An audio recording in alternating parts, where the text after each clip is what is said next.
अस्सलाम वालेकुम तमाम स्टूडेंट्स, उम्मीद है आप खैरियत से होंगे। तो आज बेटा हम करते हैं रिव्यू और व्यू। तो ये हम थोड़ा सा लेक्चर है वो लंबी वीडियो बनाएंगे इस लेक्चर पे, क्योंकि हमने जो एम एस वर्ड को आज कंप्लीट करना है।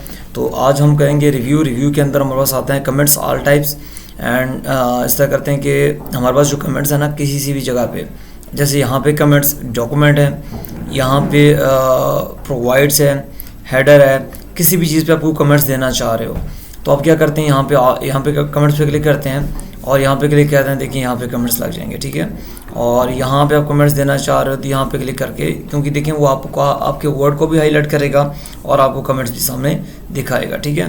तो उसके बाद यहाँ पे बताएगा कि आप फ्यू सेकेंड्स अगो, मतलब यहाँ पे टाइम भी देता जाएगा कि कितना टाइम हो गया इस कमेंट्स को दिए हुए, ठीक है। तो बात ये कि बाज़ का ऐसा होता है कि आपके पास बहुत जो है ना वो जो बुक है वो इतनी है कि उसके अंदर पेजेस बहुत ज़्यादा है, तो आपको ढूंढने में दिक्कत फील होती है। तो हम क्या करते हैं, यहाँ पे क्लिक करके, तो मैंने यहाँ पे क्लिक किया, जस्ट मैं यहाँ पे करूँगा, नेक्स्ट पे क्लिक करूँगा तो देखिए हमारे पास यहाँ पे हेडर, यहाँ पे जो फर्स्ट कमेंट्स हमारे ओपन हो जाएंगे। फिर नेक्स्ट पे क्लिक करूँगा तो देखिए सेकंड कमेंट्स हमारे ओपन हो जाते हैं, ठीक है। तो हम इसको डिलीट करना चाहते हैं तो यहाँ पे डिलीट पे क्लिक करेंगे तो डिलीट हो जाएगा। प्रीवियस कमेंट्स पे जाएंगे तो हम यहाँ पे डिलीट करेंगे तो डिलीट हो जाएगा। न्यू कमेंट्स पे जाते हैं तो आपको पता ऑलरेडी हम न्यू कमेंट्स कैसे दे सकते हैं।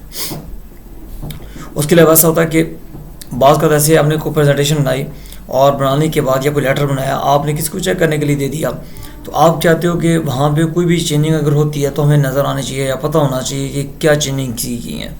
तो हम क्या करते हैं, देखिए मेरे पास यहाँ पे जैसे कि रीडिंग है, ठीक है। तो हम यहाँ पे इसको, उससे पहले आपने क्या करना है, यहाँ पे जाके ट्रैक जो चेंजिंग है ना, इसको आपने ट्रैक चेंज को ओपन कर देना है।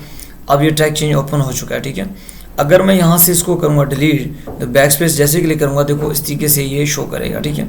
डिलीट हो गया भी है और नहीं भी हुआ, वो आपकी एक्सेप्टेंस पे है कि आप अगर एक्सेप्ट करते हो तो डिलीट हो जाएगा, अदरवाइज डिलीट नहीं होगा। उसके अलावा देखिए यहाँ पे हम इसको करते हैं ये कि अगर मैं इसको करता हूँ बोल्ड, तो कंट्रोल B करूँगा, जैसे ही देखो यहाँ पे आ जाएगा कि आप फ्यू सेकेंड्स अगो, और यहाँ पे देगा फॉर्मेटिंग, क्या करेगा, फॉर्मेटेड फॉन्ट जो है वो बोल्ड किया गया है। तो यहाँ पे हम इसको अटैलिक करते हैं, तो यहाँ पे कंट्रोल I करेंगे तो अटैलिक हो जाएगा। इसी तरीके से अगर हम इसको अंडरलाइन करते हैं तो हम कंट्रोल U करते हैं तो अंडरलाइन हो जाता है। तो हमें ये सारे के सारे शो कराता रहेगा, ठीक है। इसके साथ ही जब हम ये कर लेंगे फिर हम क्या करेंगे, इसको यहाँ पे एक्सेप्ट करेंगे। अगर मेरे पास ये आता है वापस और मैं चाहता हूँ कि यार ठीक है जो अटैलिक किया गया वो तो ठीक है, अटैलिक होना चाहिए था, इसको मैंने नहीं किया, तो आपने यहाँ पे क्लिक करना है और एक्सेप्ट कर देना है। तो देखिए ये अटैलिक हो जाए, अंडरलाइन सॉरी हो जाएगा। उसके अलावा दोबारा हम क्लिक करते हैं, अब जिस सेकंड में पहुँच जाता है हम कहते हैं मतलब ये रिजेक्ट करते हैं कि डिलीट नहीं करना, इसको रहने देना है, तो वो रहने देगा। अभी ऊपर सॉरी टॉप वाला चल रहा था एक्चुअली जो अंडरलाइन था, तो उसने उसको रिजेक्ट कर दिया, ठीक है। मैं अटैलिक कहता हूँ कि रहने दें, एक्सेप्ट करूँगा तो देखिए अटैलिक ही रहा। इसको मैं अगर डिलीट करता हूँ तो रिजेक्ट करूँगा तो रहेगा, डिलीट नहीं होगा, बट एक्सेप्ट करते हैं तो यहाँ से डिलीट हो जाएगा। देखो मैं एक्सेप्ट कर रहा हूँ तो देखिए ये पूरी का पूरा हमारा डिलीट हो चुका है। और मैं इसको करता हूँ, कहता हूँ कि एक्सेप्ट, क्योंकि ये बोल्ड हुआ है तो बोल्ड हो जाए ना, तो जैसे क्लिक किया तो वो बोल्ड भी हो गया। तो ये हमारे पास देखिए फाइनली हमारे पास जो लेटर है वो रेडी हो चुका है, जो चेंजिंग थी वो हमारी हो चुकी है। इसके अलावा ऐसा होता है कि आपके पास जो बास का ऐसा होता है कि जो हम देते हैं ना पासवर्ड देते हैं, तो पासवर्ड में ये होता है कि वो आपके जो लेटर है या आपकी जो शीट है वो शो नहीं करता जब तक आप पासवर्ड नहीं देंगे। जैसे ओपन करेंगे तो पासवर्ड मांगता है, लेकिन कई जगह पे ऐसा होता है कि आपको वो शीट दिखानी पड़ती है, बट आप ये चाहते हैं कि उसके अंदर चेंजिंग ना करें। तो आप यहाँ पे उसमें जाएंगे, प्रोटेक्ट पे जाएंगे, क्लिक करेंगे और यहाँ से इसको ओके कर देना है, इसको भी ओके कर देना है और यहाँ पे एवरीवन को भी आपने ओके कर देना है।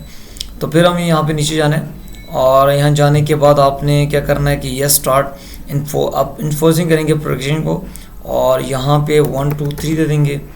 देन यहाँ पे क्लिक करेंगे 1 2 3 दे देंगे, इसको जैसे ओके कर देंगे तो ये आपका प्रोटेक्ट हो चुका है। आप इसके अंदर कोई चेंजिंग नहीं कर सकते हो, कोई डिलीट नहीं कर सकते हो, कुछ भी आप इसके अंदर नहीं कर सकते हो जब तक आप इसको आपके उसको किया प्रोटेक्ट किया हुआ है उसको स्टॉप नहीं करेंगे। तो अगर आप इसको स्टॉप करते हैं, यहाँ पे क्लिक करेंगे 1 2 3 दे देंगे, एंटर करेंगे, देखिए ये आपके पास क्या हो चुका है, ख़त्म हो चुकी है जो प्रोटेक्शन हमने लगाई हुई थी। अब मैं डिलीट कर रहा हूँ तो डिलीट होगा। हम क्यों, अब क्योंकि हमने इसको जो ट्रैक एंड यहाँ पे ट्रैकिंग था ना, इसको हमने ऑफ नहीं किया था। मैं इसको एजेक्ट कर देता हूँ क्योंकि हमें डिलीट तो नहीं करना। तो फिर मैं इसको जाके ट्रैक चेंज को ख़त्म करता हूँ। अब देखिए मैं इसको डिलीट करूँगा तो इजीली डिलीट भी होगा, और बोल्ड करूँगा तो बोल्ड भी हो जाएगा। अब दोबारा वो नहीं करेगा जब तक आपका वो जो ट्रैक चेंज है वो ऑफ नहीं होगा। तो ठीक है। उसके बाद व्यू है। व्यू के अंदर हमारे पास जो रीड मोड में हमारे पास इस तरीके से होता है। रीड मोड में देख सकते हैं आप इसको, ठीक है। यहाँ पे 1 2 3 सारे पेजेस आप left to right, right to left जा सकते हो, ठीक है। उसके बटन प्रेस करते हो तो वापस आ जाते हो। उसके बाद ये तो हमारा सिंपल होता है प्रिंट लेआउट, तो हमें जो नॉर्मल हमारे पास चल रहा होता है वो प्रिंट लेआउट ही होता है। उसके बाद है वेब लेआउट। वेब लेआउट जैसे वेब का होता है ना कि टॉप पे उसका जो वहाँ पे डॉक्यूमेंट जो उसका टाइटल बार शार होती है वो सब नज़र आ रही होती है, बट साइडें जो है वो बिल्कुल खाली होती हैं, ठीक है।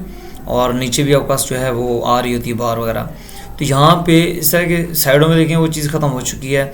जैसे हम यहाँ पे प्रिंट लेआउट में जाते हैं तो देखिए हमारे पास साइडें जो है वो हमारे पास इसी के से नज़र आ रही हैं, बट यहाँ पे अगर इसके वेब पेज वेब लेआउट के अंदर जाएंगे तो साइडें आपको वो जो बॉर्डर्स हैं वो आपको नज़र नहीं आएंगे। उसके बाद है आउटलाइन, जो आपके पास मतलब कि ऐसा होता है कि आपको हर पैराग्राफ के साथ आपको जो है वो मिलता है, डॉट मिलता है हर पैराग्राफ के साथ, ठीक है। डॉट मिल रहा होता है, पता चल रहा होता है कौन सा पैराग्राफ कहाँ से स्टार्ट हुआ है।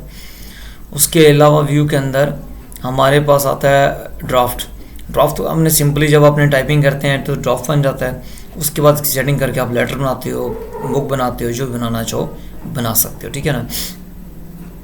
तो हम प्रिंट लेआउट के ऊपर जाते हैं तो हमारे पास सिंपल ही आ जाता है, ठीक है। और अगर आप साइड टू साइड जाएंगे तो इस तरीके से करेगा, और वर्टिकल जाएंगे तो इस तरीके से शो करेगा। उसके अलावा जूम पे आते हैं तो जूम हमारा ये होता है कि जूम जितना भी करना चाहो 200 पे 100 पे वो आप इजीली यहाँ से कर सकते हो। 100 पे क्लिक करता हूँ तो देखिए 100 पे नॉर्मल आ रहा है। फिर मैं जूम करके और मैं इसको करता हूँ कि 100 प्लस, यहाँ से परसेंटेज भी आप इजीली कर सकते हो। देखिए आप 200 पे करते हैं तो यहाँ पे मैं करता हूँ 250 पे कर लेता हूँ। तो जस्ट यहाँ पे क्लिक करूँगा, ओके करूँगा तो देखिए मेरे पास ये मतलब जूम इतनी कर देगा कि 250 पे जाके जूम कर दिया इसने। तो नॉर्मल हमारे पास जो एडजस्टमेंट इसकी होती है वो होती है 100 पे। तो हम यहाँ पे क्लिक करते हैं तो हमारे पास नॉर्मल जो है वो 100 पे चलेगी। उसके बाद 1 पेज है तो 1 पेज हमारे पास सिंपल इस तरह नज़र आता है, बट आप कहते हैं ज़्यादा पेजेस हैं, जैसे कि हमारे पास यहाँ पे Ctrl+C+V करते हैं। देखिए हमारे पास ये मतलब 1 एंड मोर पेजेस आप करना चाहो तो वो आपको सामने नज़र आता है। तो 1 पेज करना चाहते हैं यहाँ से कर सकते हो। तो विड्थ में करना चाहते हो नॉर्मली जैसे हमारे पास प्रिंट लेआउट आता है उस तरीके से ही हमें दिखाई देता है, तो हम इसको देख सकते हैं। अरेंज का ऐसा होता है कि आपके पास अगर 2 या 3 4 टैब्स बने हुए हैं, खुले हुए हैं, जब आपने फाइल्स खोली हुई है MS वर्ड की 3 4 5 फाइलें खोली हुई हैं, तो जैसे कि मैं न्यू विंडो करता हूँ तो न्यू विंडो में बस एक न्यू टैब ओपन हो गया, ठीक। ये तो खैर क्योंकि मैं एक ही कॉपी कर रहा हूँ ना। आप यहाँ पे जाके जब आप न्यू विंडो करते हैं ना तो इसी का जो एक और विंडो को तैयार करता है। तो बट आप इसके अंदर कुछ चेंजिंग करना चाहें अलग से तो इजीली कर सकते हैं। जैसे मैं यहाँ पे होम में जाके इसका जो फ़ॉन्ट साइज़ है या फ़ॉन्ट कलर है वो चेंज कर दो, इसको हाईलाइट कर दो, ठीक है। और इसके अलावा बोल्ड कर दो, तो ये आपकी मर्ज़ी की बात है, इसके करके आप बोल्ड कर देना तो बोल्ड भी हो जाएगा। तो जब ये आपकी 1 या 2 जो है देखिए यहाँ पे भी ओपन कर रहा है, यहाँ पे भी सेम एज इट कर रहा है, बट इसी में आप Ctrl+N करके न्यू बनाते हो तो ये देखिए वहाँ पे शो नहीं करेगा क्योंकि वो तो लिंक थी उसके साथ, अब ये लिंक नहीं करेगा।